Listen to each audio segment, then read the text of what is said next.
ಕೂಡ ಬರೆದಿರ್ತಕ್ಕಂಥದ್ದು ನಮ್ಮ ಮೂಡ್ನಾಕೂಡು ಚಿನ್ನಸ್ವಾಮಿಗೆ ಹೆಮ್ಮೆಯ ವಿಚಾರ. ಇವತ್ತು ನಮ್ಮ ಗ್ರಾಮದಲ್ಲಿ ಹುಟ್ಟು ಈ ಲೆವೆಲ್ಗೆ ಅವರು ಬೆಳೆದಿರ್ತಕ್ಕಂಥದ್ದು ನಮ್ಮ ಗ್ರಾಮದಲ್ಲಿ ಇರ್ತಕ್ಕಂಥ ಭಾಳ ಸಂತೋಷ. ಮೂಡ್ನಾಕೂಡು ಅಂತ ಹೆಸರನ್ನೇ ಇಡೀ ದೇಶಕ್ಕೆ ಮತ್ತು ವಿದೇಶಕ್ಕೆ ಪರಿಚಯ ಮಾಡಿದಂಥ ವ್ಯಕ್ತಿ ಈ ಕವಿ ಮೂಡ್ನಾಕೂಡು ಚಿನ್ನಸ್ವಾಮಿ. ಅವರ ನಾನೊಂದು ಮರವಾಗಿದ್ದರೆ ಅವರ ಜನಪ್ರಿಯವಾದಂತಹ ಕವಿತೆಗಳು. ಮೂಡ್ನಾಕೂಡು ಚಿನ್ನಸ್ವಾಮಿಯವರು ನಮ್ಮ ಚಾಮರಾಜನಗರ ಜಿಲ್ಲೆಯ ಹೆಮ್ಮೆಯ ಕವಿಗಳಾಗಿ, ಲೇಖಕರಾಗಿ, ಕಥೆಗಾರರಾಗಿ ಅವರು ಗುರುತಿಸ್ಕೊಳ್ಳೋದ್ರ ಜೊತೆಗೆ ಅವರು ನಮ್ಮ ಜಿಲ್ಲೆಯ ಹಲವಾರು ವಿಷಯಗಳನ್ನು ಆಧರಿಸಿದಂತಹ ಕವಿತೆಗಳು, ಕಥೆಗಳು ಮತ್ತು ನಾಟಕಗಳು, ಅಂಬೇಡ್ಕರ್ ಮತ್ತು ಬುದ್ಧನ ಆಧರಿಸಿದಂತಹ ಚಿಂತನೆಗಳ ಮೂಲಕ ಅವರು ಹಲವಾರು ವಿದೇಶಿ ಭಾಷೆಗಳಿಗೂ ಕೂಡ ಪರಿಚಿತರಾಗಿರ್ತಕ್ಕಂಥವರು. ಮಹದೇಶ್ವರ ಮತ್ತು ಮಂಟೇಸ್ವಾಮಿ ಜನಪದ ಮತ್ತು ಬಿಳಿಗಿರಂಗನ ಜನಪದ ಕಾವ್ಯದ ಹಾಸ್ಯಕ್ಕಾಗಿರುವಂಥ ಜಿಲ್ಲೆ. ಈ ಪ್ರಶಸ್ತಿ ಸಂದಿರುವಂಥದ್ದು ಈ ಜಾನಪದ ಲೋಕದ ತವರೂರಿಗೆ ಸಂದಿರುವಂಥ ಹೆಮ್ಮೆಯ ವಿಚಾರ. ಮೂಡ್ನಾಕೂಡು ಚಿನ್ನಸ್ವಾಮಿ ಅವರು ಇನ್ನೂ ಕೂಡ ಎತ್ತರಕ್ಕೆ ಬೆಳೆಯಲಿ ಮತ್ತು ಈ ಒಂದು ನಾಡಿನಲ್ಲಿ ಸಾಮಾಜಿಕ ಸಮಾನತೆ ಮತ್ತು ಸಾಮಾಜಿಕ ಪ್ರಜ್ಞೆ ಉಳ್ಳಂಥ ಕಾವ್ಯಗಳು ಮತ್ತು ಕಥೆಗಳು ಇನ್ನೂ ಮೂಡಿ ಬರಲಿ ಅವರಿಂದ ಅಂತ ಹೇಳುತ್ತೇನೆ. ಸ್ಪೃಶ್ಯತೆಯಂಥ ವಿಷಯಗಳನ್ನು ಕುರಿತು ಬರೆದಿದ್ದೀನಿ.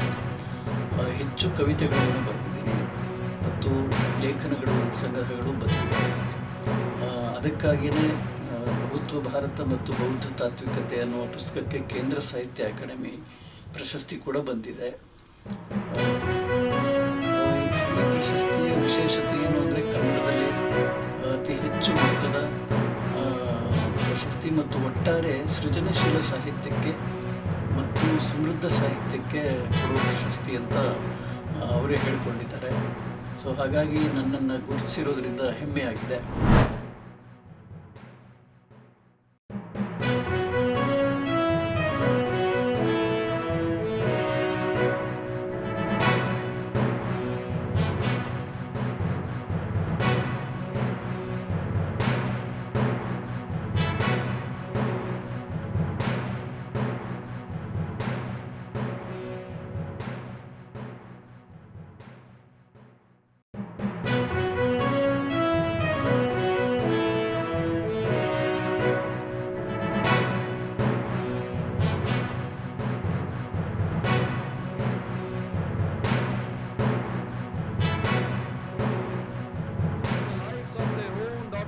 Rather than see them abducted, assaulted, or forced to marriages and conversions against their will.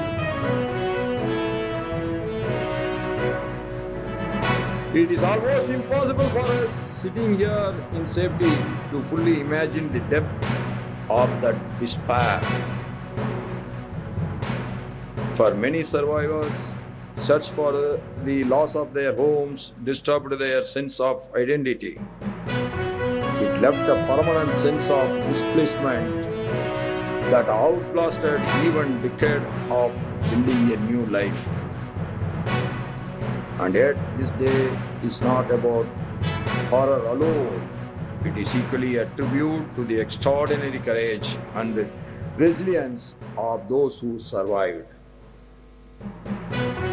Their courage continues to inspire us. I see the partition survivors present here today, a reflection of that struggle. I salute their patience and their resilience. Not only me, the entire gathering here double salutes them. That is the feeling of every one of us today.